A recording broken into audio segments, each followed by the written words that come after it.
Esta celebración de hoy tiene una densidad muy particular por todas las cosas que confluyen en ella y que vamos a ir desentrañando de a poquito. La primera de todas las cosas que me parecen muy importantes es que hoy terminamos con esta celebración la octava de la Navidad. Y cuando digo esto, estoy diciendo para la liturgia, para la iglesia, hoy es Navidad. Como lo fue ayer, antes de ayer, así hasta el 24 a la noche. O sea, la Navidad es un gran día que, para indicar la importancia, la Iglesia tiene esta manera de decirlo. La Navidad es un gran día, dura más que 24 horas, como los otros días, dura 8 días.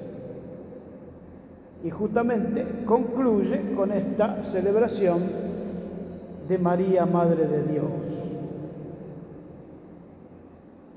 Esta celebración de la Madre de Dios, anteriormente, no hace muchos años, estaba ubicada en el mes de octubre, el día 11 de octubre, cuando se celebraba el Día de la Madre Cristiana.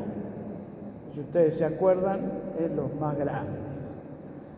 Bueno, esa celebración que coincidía con el mes de la Madre más comercial,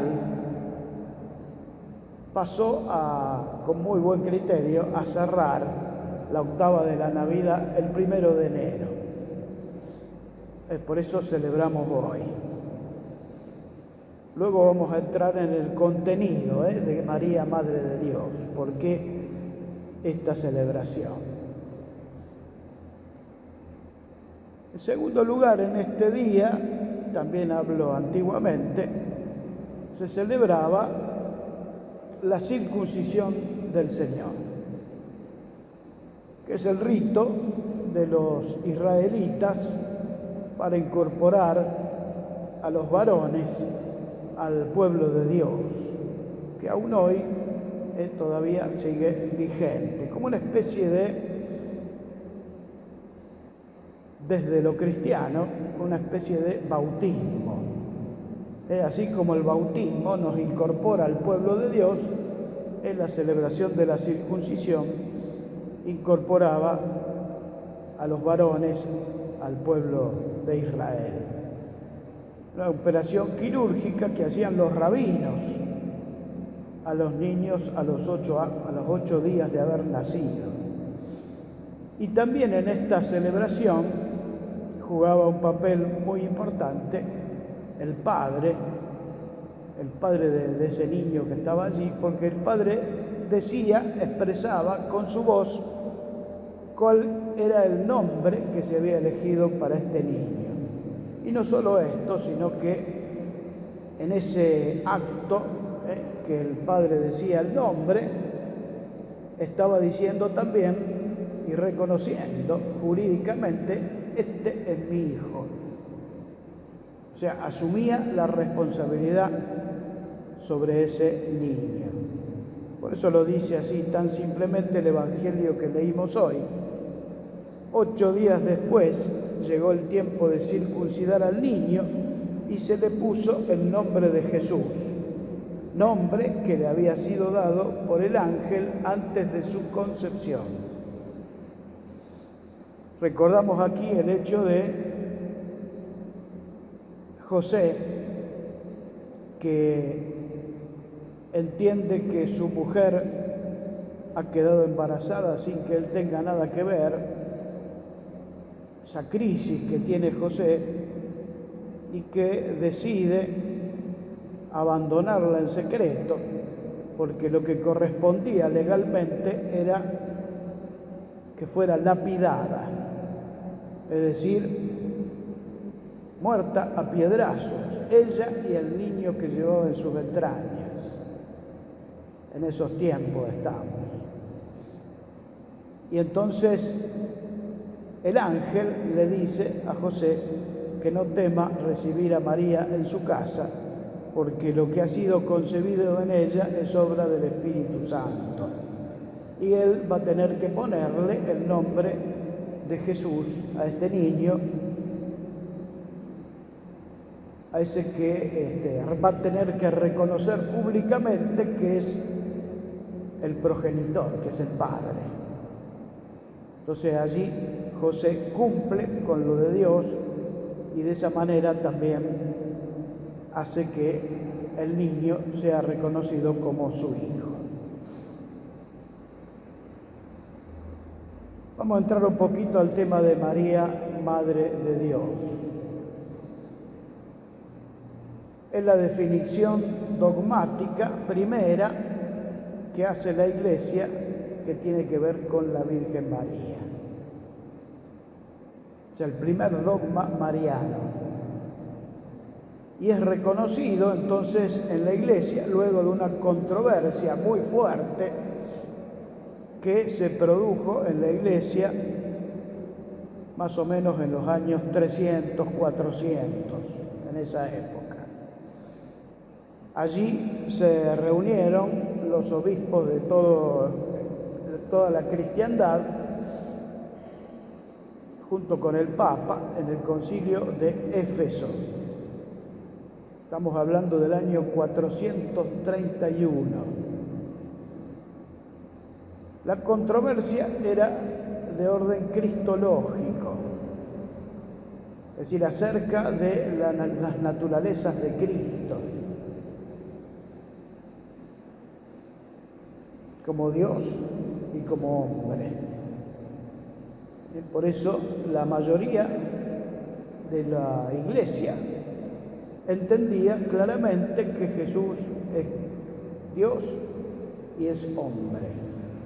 Entonces la controversia cristológica estaba en que una parte de la Iglesia, obispos y teólogos, defendían una posición donde decían que Jesús nació hombre, pero en el bautismo de Juan el Espíritu Santo lo configuró como Hijo de Dios.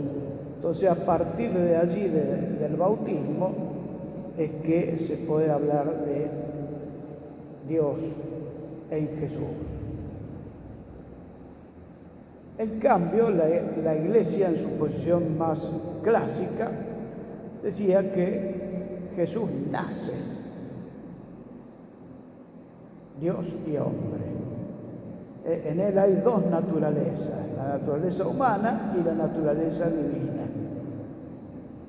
Esta fue indudablemente la posición que llevó la de ganar, y fue condenada esa otra posición que decía que Jesús había nacido solo hombre y luego el Espíritu Santo entró en él con el bautismo y empezó a ser entonces Hijo de Dios recién allí. Este obispo fue condenado, que era el líder de esta posición, llamado Nestorio, y el líder de la posición contraria era un obispo también de Egipto que se llamaba San Cirilo de Alejandría, o después fue nombrado santo, Cirilo de Alejandría. ¿Qué se definió allí? Entonces las dos naturalezas en Cristo, claramente. ¿Y qué consecuencia sale de allí? Que María es madre entonces de Jesús, Dios y hombre. Entonces María es definida también allí como la Madre de Dios. Y por eso nosotros hoy en la Iglesia lo decimos casi sin entender mucho que decimos, cuando rezamos el Ave María. Decimos: Santa María, Madre de Dios, ruega por nosotros pecadores, ahora y en la hora de nuestra muerte. Amén. Y también en la salve, también allí decimos a Santa María, Madre de Dios, y entonces ya está incorporada en el caminar de la Iglesia en sus oraciones más conocidas, la Madre de Dios. Actualmente sostienen esa posición primera que decíamos de que Jesús había nacido puramente hombre, algunas iglesias evangélicas y protestantes. Por eso no reconocen a María como Madre de Dios, y menos le dan el papel que tiene María en la historia de la salvación. Así que fíjense la importancia que tiene este dogma mariano, porque también está muy unido al dogma cristológico de las dos naturalezas en Cristo. O sea, en Cristo hay una sola persona, pero hay dos naturalezas. Por eso la Iglesia siempre sostuvo esta enseñanza, con algunas controversias, sobre todo en estos tiempos, los primeros años, y luego en el caminar de la Iglesia con algunas separaciones, algunos cismas. Algunas de estas iglesias divididas se quedaron con esa posición del monje, el sacerdote Nestorio, obispo, que decía que Jesús había nacido puramente hombre. Y aún hoy sostienen esto. Nosotros miramos a María de otra manera, entendemos que ella es, como decían allí en el concilio de Éfeso, la Theotokos, en griego, una palabra que significa justamente eso: Madre de Dios, Madre de Dios. También hoy el Papa Pablo VI puso como el 1 de enero el día en el que tenemos que pedir y rezar fuertemente por la paz del mundo. Creo que esto nos cuestiona a todos de alguna manera, porque hoy el mundo está cada vez más global, más ecuménico, más unido. Entonces todo conflicto nos toca, por más lejos que esté de nuestra Argentina, de nuestra patria. Y por eso hoy pedimos especialmente en esta Eucaristía por la paz del mundo. Hay tantos conflictos que hay pequeños entre países que desconocemos, que están como en germen, y otros conflictos que ya están desatados y está muriendo mucha gente. Así que tenemos que pedir fuertemente por esta intención. Pablo VI instituyó este Día Mundial de la Oración por la Paz, y desde allí todos los años, el 1 de enero, tenemos esa intención. Y otro tema que tiene que ver con el día de hoy es ya un tema un poco más civil, el tema del cambio del año. Hoy ya estamos en el 2023. Y esto significa para nosotros un montón de cosas, porque dejamos atrás ese año 22 con todo lo que contuvo para cada uno de nosotros, y nos deseamos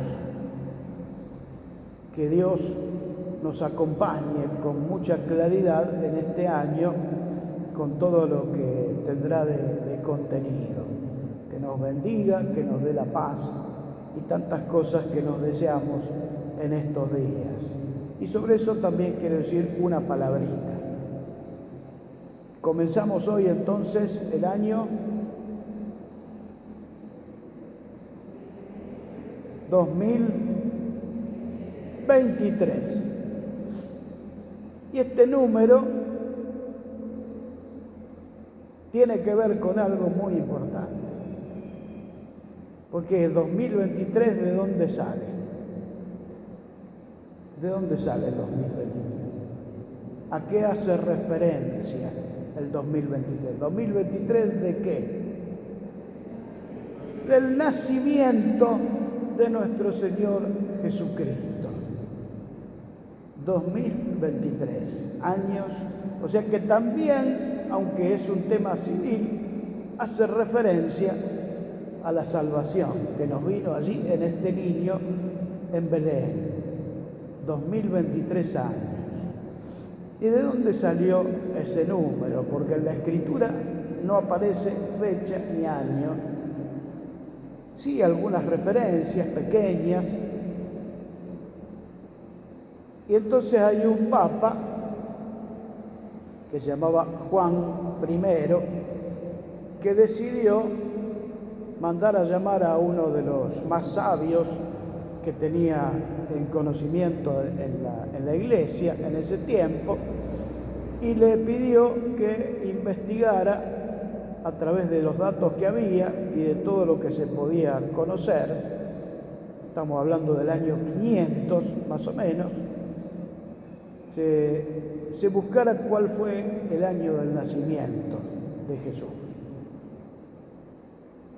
Investigando, este hombre llegó al número que hoy tenemos. Este monje que le encomendaron esta tarea se llamaba Dionisio. Y este Dionisio entonces investigó y encontró que el año de referencia de las Escrituras era justamente el año 0, del cual nosotros dependemos hoy con la fecha 2023. Pero hay un inconveniente, porque Dionisio cometió algún error. El error es este: con investigaciones posteriores y con documentación, se encontró con que el año del nacimiento de Jesús fue unos años antes del que estableció Dionisio. 7 años antes, más precisamente. Y eso se encuentra justamente porque Herodes el Grande, el que manda a matar a los niños, murió, de acuerdo a la referencia de Dionisio, en el año 4 antes de Cristo.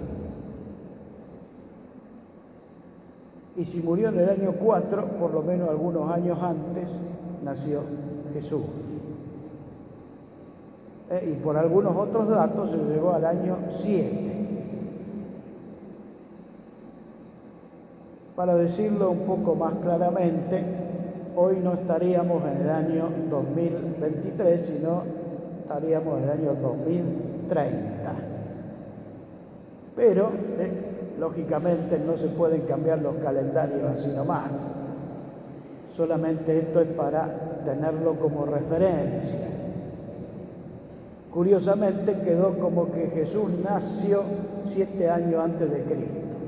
Una cosa loca. Es como va a nacer antes.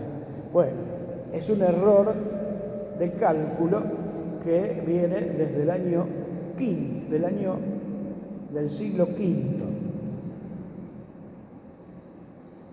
por el error de Dionisio. Todos los calendarios están siguiendo ese, el del Papa Juan I. Bueno, entonces estamos ante un día muy particular. Especialmente para nosotros la Iglesia veneramos a María, Madre de Dios. A ella referimos, a ella miramos, porque es Madre de todos nosotros, Madre de la Iglesia, es Madre de Cristo, es Madre de Dios. Yo quería pedir en esta celebración eucarística que nos lleguen todas las bendiciones para este año que ha comenzado, y que nosotros seguiremos caminando en la fe y, si Dios quiere, profundizando este camino que nos lleva con claridad hacia aquel que vino a traernos la salvación y vino a hacer de nosotros una nueva humanidad.